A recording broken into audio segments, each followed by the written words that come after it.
Hey, good people. So, গত ভিডিওতে কিন্তু আমি হট এটা বোঝানোর জন্য বেশ কিছু শব্দ ব্যবহার করেছিলাম, like roasting, sweltering, boiling, burning, warm, তাই তো?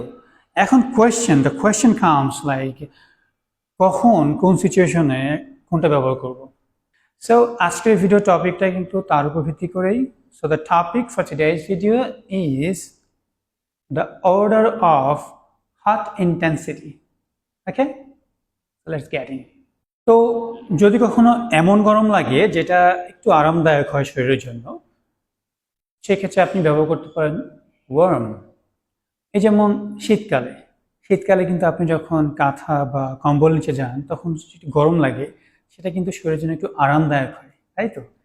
So in that case you could say I feel warm today. Okay, then যদি আরেকটু বেশি গরম লাগে তখন বলতে পারেন হট, আই ফিল হট। যদি তার চাইতেও বেশি গরম, কেমন গরম, যেমন ধরুন যে একরকম ফুটন্ত গরম পানি যেমন গরম থাকে তেমন, তাহলে বলতে পারেন আই ফিল বয়েলিং। যদি তার চাইতেও বেশি কেমন, যেমন ধরুন যে একরকম ওভেনে পোড়ানোর মতো, তখন আপনি বলতে পারেন আই ফিল রোস্টিং। আর যদি তার চাইতেও বেশি গরম হয়, যে একরকম হাঁসফাঁস করা অবস্থা, একরকম শ্বাস নিতে কষ্ট হচ্ছে, সেই ক্ষেত্রে আপনি বলতে পারেন আই ফিল সোয়েলটারিং। যদি তার চাইতে বেশি হয় বলতে পারেন আই ফিল স্কর্চিং।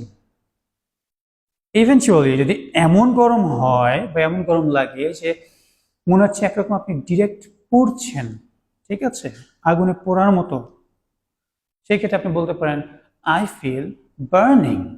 তাহলে ওভারঅল অর্ডারটা কেমন দাঁড়ালো? অর্ডারটা হচ্ছে first worm, then hot, then boiling, then roasting, then sweltering, then scorching, and eventually burning. So I hope now you can use these words properly, like কোন সিচুয়েশনে কোনটা ব্যবহার করবেন, ঠিক আছে? So see you in our next video and thanks for watching.